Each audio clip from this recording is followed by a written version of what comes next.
आकाश।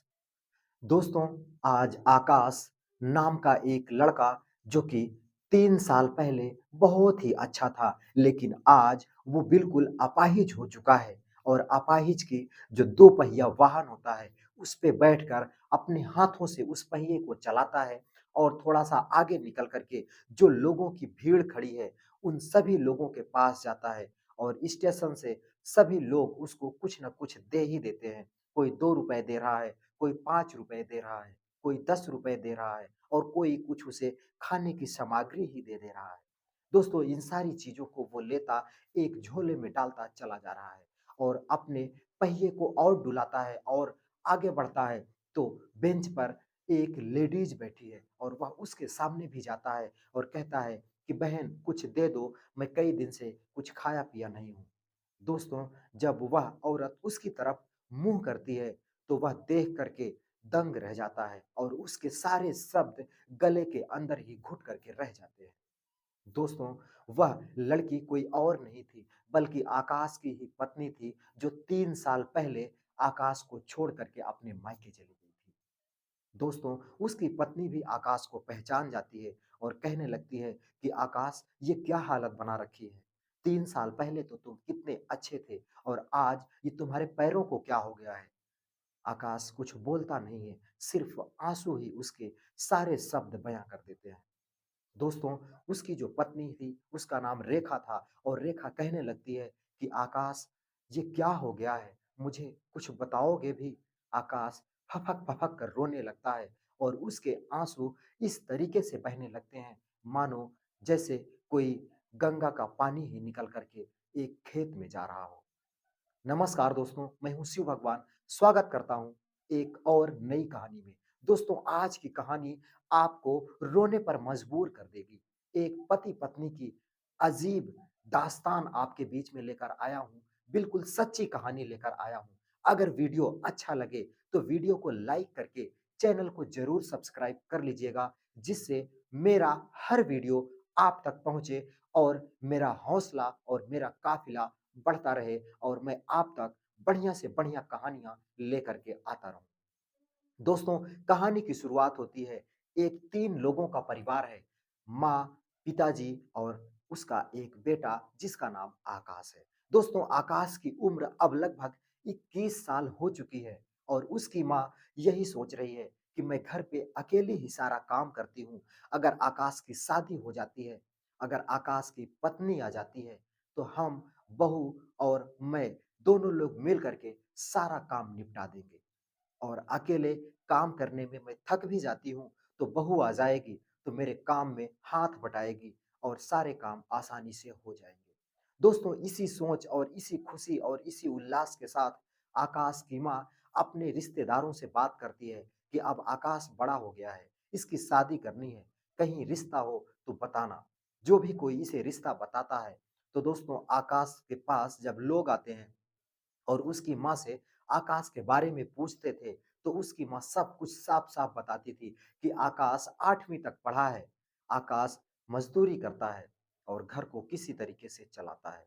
दोस्तों, इतना सुनने के बाद सारे रिश्ते वाले मना करके चले जाते हैं और आकाश की जो शादी है, वो नहीं हो पाती है। दोस्तों, उसकी माँ काफ़ी परेशान हो गई है क्योंकि हर जगह से जब भी कोई रिश्ता आता है, तो वह लोग यही पूछते हैं कि लड़का कितना पढ़ा है? लड़का करता क्या है? और जब उसकी माँ लड़के की सच्चाई बताती है, अपने बेटे आकाश की सच्चाई बताती है, तो सारे रिश्ते वाले उसको मना करके चले जाते हैं। दोस्तों, इन सारी घटनाओं से आकाश की माँ काफ़ी परेशान हो चुकी थी और यही सोच रही थी कि अब लगता है आकाश की जो शादी है, वो नहीं हो पाएगी। और वह काफ़ी परेशान सी रहने लगी है और एक दिन एक रिश्ता आता है और आकाश के बारे में जब पूछता है, तो उसकी माँ थोड़ा-सा झूठ बोल देती है और कहती है कि मेरा आकाश बहुत पढ़ा-लिखा है, उसके पास तमाम सारी डिग्रियाँ हैं और वह एक अच्छी-खासी जॉब भी करता है, जहाँ से बढ़िया पैसा भी कमाता है।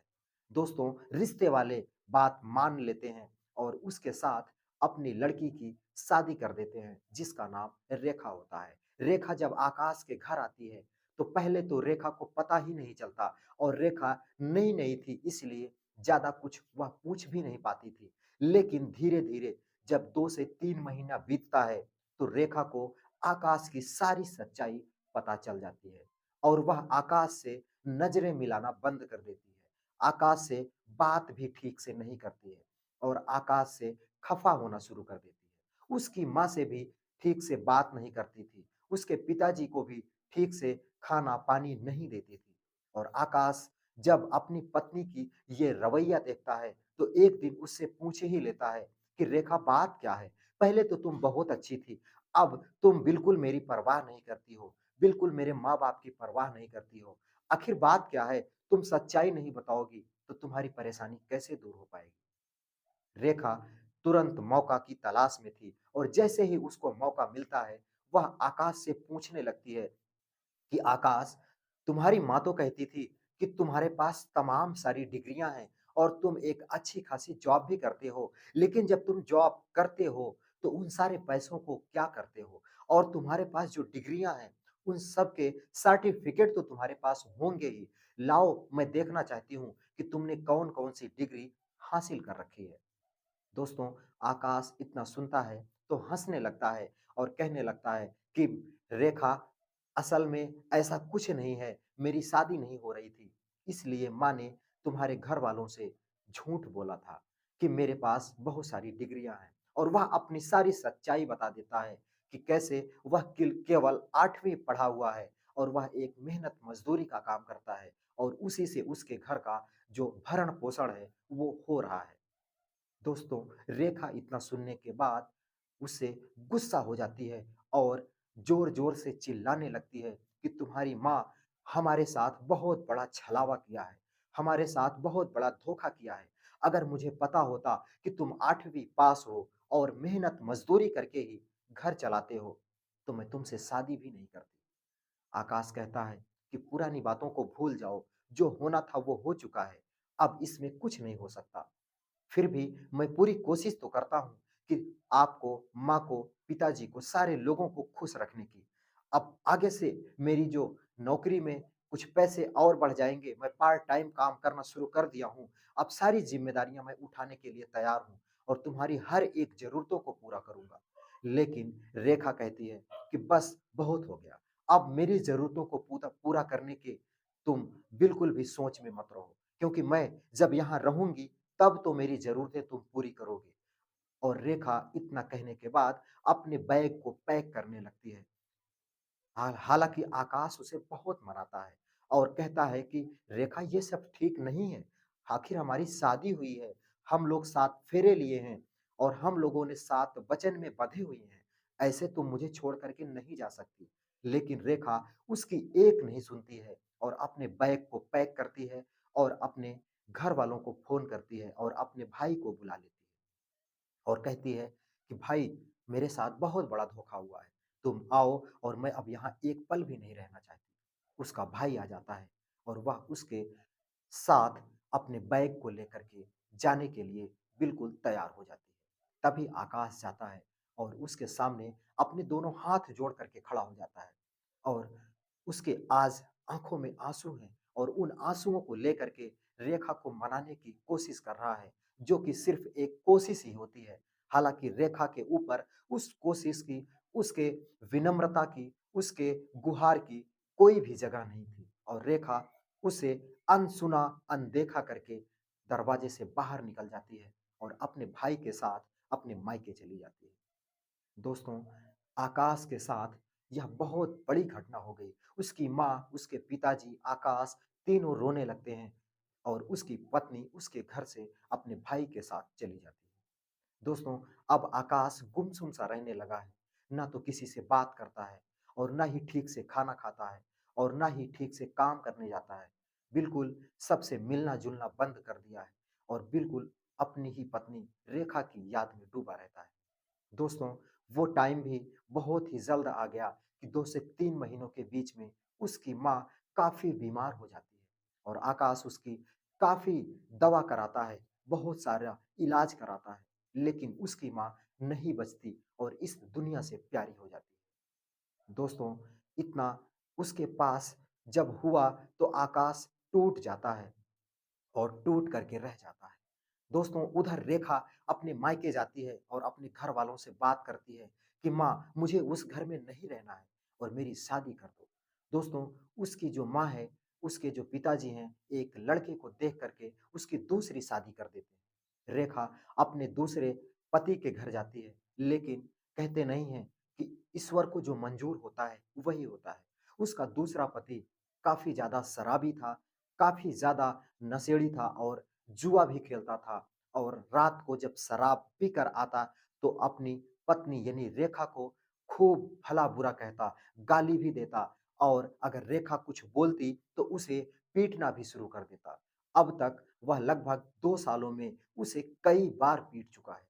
रेखा बहुत ज़्यादा परेशान है, लेकिन अब क्या करे? वह अपने घर वालों से बता भी नहीं सकती क्योंकि वह एक अच्छे घर को छोड़ कर के दोबारा से शादी करने के लिए अपने घर को मना तो ली थी, लेकिन अब इस घर को छोड़ कर के रेखा वापस अपने मायके कौन-सा मुँह लेकर के जाए। दोस्तों, समय बीतता चला गया और एक दिन ऐसा आया कि जब आकाश के जो पिताजी थे, वो भी इस दुनिया को छोड़ कर के चले जाते हैं। दोस्तों, आज आकाश बिल्कुल अकेला हो गया है और आकाश अपने पिताजी को लेकर के अपनी बाहों में रो रहा है और यही सोच रहा है कि भगवान मेरे साथ ऐसा क्यों हो रहा है? और उसकी पत्नी को यह खबर किसी तरीके से मिल जाता है कि आकाश के पिताजी इस दुनिया से चले गए हैं। दोस्तों, वह कुछ बहाना करके घर से निकलती है और आकाश के घर आ जाती है। यानी कि अपने ससुराल आ जाती है जहाँ पे उसकी पहली शादी हुई थी और वह आकाश को काफ़ी समझाती-बुझाती है कि जो होना था वो तो हो गया, अब तुम अपने आप को सँभाल लो क्योंकि तुम्हारे सिवा इस घर में कोई नहीं है जो इस घर को सँभाल सके। दोस्तों, आकाश अपनी पत्नी को देख कर के जो कि पूरे 2 साल के बाद देखा था, काफ़ी ज़ोर से रोने लगता है और कहने लगता है कि रेखा तुम ही बताओ अब मैं किसके सहारे जीऊँगा? एक तुम भी थी और छोड़ कर के चली गई। एक माँ थी जो कि 1 साल पहले ही गुज़र गई और एक पिताजी ही बचे थे। आज वो भी हमसे मुँह मोड़ कर के चले गए। दोस्तों, रेखा बहुत परेशान होती है और उसकी बहुत समझाती-बुझाती है उसको और फिर वापस अपने घर चली जाती है। दोस्तों, अब आकाश बिल्कुल गुमसुम सा रहने लगा है। उसके पास कोई भी नहीं बचा है जो उसकी परवाह करे। दोस्तों, धीरे-धीरे वह खाता भी नहीं है, ठीक से कुछ अपने काम को भी नहीं करता है, खाने-पीने के उसके जो व्यवहार हैं दोस्तों, अब आकाश बिल्कुल गुमसुम सा रहने लगा है। खाने-पीने का ध्यान देने वाला कोई नहीं था, तो वह ठीक से खाता भी नहीं है और अपने काम से काम ही रखता है। दोस्तों, एक दिन ऐसा हुआ कि जब आकाश को पैरालिसिस हो गया, यानी कि उसको एक ज़ोरदार झटका लगता है। पास-पड़ोस के लोग उसे हॉस्पिटल ले जाते हैं, तो डॉक्टर बोलता है कि अब यह पूरे तरीके से इनकी एक तरफ का जो अंग है, वो पैरालिसिस हो चुका है। अब ये चल-फिर नहीं सकते हैं और वह डॉक्टर बताता है कि इनको एक पैरालिसिस यानी कि अपाहिजों का जो वाहन होता है, वो दिलवा दो, जिससे ये अपना थोड़ा बहुत चल-फिर सकते हैं, उस 2 पहिया वाहन की वजह से। दोस्तों, अपाहिजों का वो वाहन किसी तरीके से गाँव वाले चंदा मिला करके उसको दिलवा देते हैं और वह अपने घर के पास में जो स्टेशन था, उस स्टेशन तक उस दोपहिया वाहन को किसी तरीके से चलाता हुआ चला जाता था और वहाँ पे लोगों से भीख माँग-माँग कर अपने जीवन का आखिरी दिन गुज़ारने लगता है। दोस्तों, 3 साल बाद वह स्टेशन पर ऐसे ही भीख माँग ही रहा होता है कि उसकी जो पहली पत्नी थी जिससे उसने उसको छोड़ कर के चली गई थी, उससे मुलाकात हो जाती है। दोस्तों, आकाश उसे देखकर रोने लगता है क्योंकि आज उसकी जो स्थिति थी, वो बहुत ही नाज़ुक हो चुकी थी।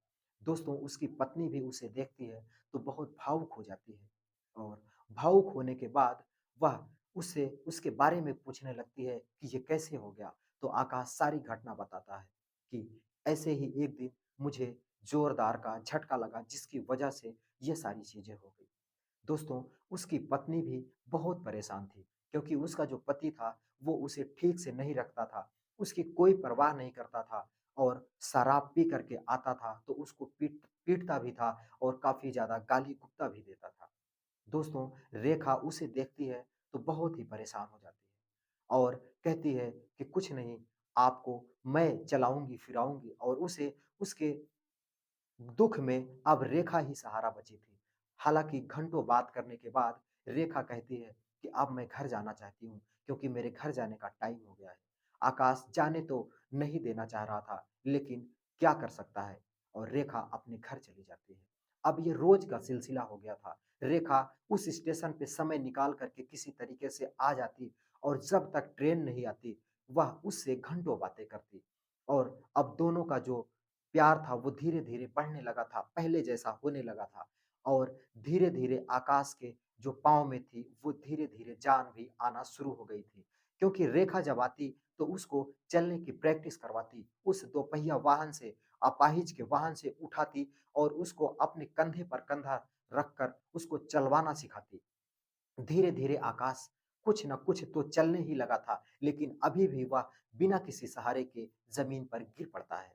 दोस्तों, एक दिन ऐसा होता है कि रेखा काफ़ी लेट हो जाती है और उस दिन नहीं आती है और वह रेखा के ही इंतज़ार में स्टेशन पर बैठा रहता है। तभी देखता है कि प्लेटफ़ॉर्म पे एक बच्चा प्लेटफ़ॉर्म से नीचे गिर जाता है और सामने से ट्रेन आ रही होती है। वह अपनी परवाह ना करके तुरंत बहुत ज़्यादा ज़ोर लगाता है क्योंकि उसके पाँव में इतनी शक्ति नहीं थी कि वह उठ करके कहीं जा सकता था। लेकिन वह पूरी हिम्मत लगाता है और पूरी कोशिश करने के बाद वह अपने पैरों पर सही सलामत खड़ा हो जाता है। और सही सलामत खड़ा होने के बाद वह प्लेटफ़ॉर्म से तुरंत पटरी के ऊपर कूद जाता है और उस बच्चे को लेकर के तुरंत बाहर आ जाता है।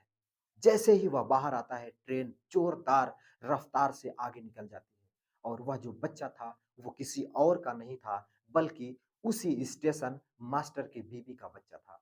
दोस्तों, स्टेशन मास्टर जब इस सारी घटना को देखता है, तो वह बहुत ही ज़्यादा दंग रह जाता है और बहुत ही ज़्यादा खुश हो जाता है क्योंकि आज उसका बच्चा मरने-मरने से बचा था। दोस्तों, वह आकाश के बारे में जानता नहीं था, तो वह उसके बारे में उससे पूछता है, तो आकाश सारी घटना बताता है। वह कहता है कि कोई नहीं, आज से तुम इस स्टेशन पर उसको एक काम दे देता है कि कुली का काम करोगे और अब इस स्टेशन पर तुम कुली का काम करो जहाँ से तुम्हारी रोजी-रोटी चलेगी और एक अच्छा पैसा तुम कमा सकते हो। दोस्तों, उस दिन से आकाश बिल्कुल ठीक हो गया था और कुली का काम करना शुरू कर देता है। उसकी पत्नी अगले दिन जब आती है तो आकाश से मिलती है, तो आकाश पूरी घटना बताता है और वह बिल्कुल ठीक हो गया था। अब उसको किसी के सहारे की ज़रूरत नहीं थी और आकाश उसी दिन से अपना काम भी शुरू कर दिया था और उसकी पत्नी जो थी, वो रेखा उसके जब मिलती है, तो बहुत खुश होती है। और एक दिन जब उसका जो पति था, यानी कि रेखा का जो दूसरा पति था, उन दोनों के बारे में जब जानता है, तो वह रेखा को बहुत पीटता है और पीटता-पीटता कहता है और पीटते-पीटते उसको घर लेकर जाता है और घर ले जाने के बाद उसके साथ बहुत ही ज़्यादा गलत करता है। उसको खाना नहीं देता है और उसको बहुत ज़्यादा गाली-गलौज देता है और उसको बहुत ही ज़्यादा दंडित करता है।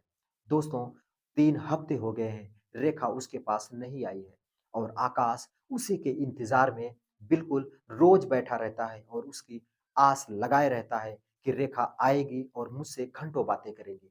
लेकिन वह 2 हफ्तों से बिल्कुल भी उसके पास नहीं आ पा रही थी। एक दिन वह किसी तरीके से चुरा करके अपने पति से किसी तरीके से आकाश के पास आ जाती है और ज़ोर-ज़ोर से आकाश को पकड़कर रोने लगती है और कहने लगती है कि आकाश, अब मुझे उस घर में नहीं जाना है, मैं तुम्हारे साथ रहना चाहती हूँ और बची-खुची ज़िंदगी मैं तुम्हारे साथ बिताना चाहती हूँ। आकाश भी उसे पकड़कर रोने लगता है और कहने लगता है कि अब तुम्हें कहीं जाने की ज़रूरत नहीं है, अब तुम मेरे साथ रहोगी और मेरे ही साथ तुम बची-खुची ज़िंदगी बिताओगी। दोस्तों, उसका पति आता है, तो स्टेशन पे बहुत सारे लोग इकट्ठा हो जाते हैं। जब रेखा सारी बात अपने दूसरे वाले पति की बताती है कि कैसे ये शराब पी करके हमें रात को पीटता भी है, गाली भी देता है और हमारी कोई भी ज़रूरतों का ध्यान नहीं रखता है। और अब देखो, यहाँ भी आकर के मुझे भला-बुरा कह रहा है और अगर मैं इसके बातों में अगर मैं जवाब देने की कोशिश करती हूँ, तो यह मुझे यहाँ भी मारना-पीटना शुरू कर देगा। दोस्तों, स्टेशन के बहुत सारे लोग इकट्ठा हो जाते हैं और वह स्टेशन मास्टर भी आ जाता है और जब सारी घटना को सुनता है, तो वह स्टेशन मास्टर उस आदमी को डाँट करके वहाँ से भगा देता है और बहुत सारे लोग भी उसे डांटना शुरू कर देते हैं और कहने लगते हैं कि जब तुम एक पत्नी की इज्जत नहीं कर सकते हो तो इसको बुलाने के लिए क्यों आए हो। यह जिसके साथ खुश रहना चाहती है इसको उसके साथ खुश रहने दो। तुम अपना देख लो, ये अपना देख लेगी। वो जो रेखा होती है वो आकाश से लिपट जाती है और दोनों रोने लगते हैं और फिर दोनों खुशी के जो आंसू होते हैं वो बहने लगते हैं। दोस्तों, अब रेखा और आकाश दोनों साथ साथ रहते हैं और अपनी सारी जिंदगी साथ साथ बिता रहे हैं। दोस्तों, कहानी कैसी लगी? अगर ज़रा भी अच्छी लगी हो तो जाते जाते इस वीडियो को लाइक करके चैनल ज़रूर सब्सक्राइब कर लीजिएगा। मैं मिलता हूँ फिर किसी नई कहानी के साथ। तब तक के लिए दोस्तों, नमस्कार।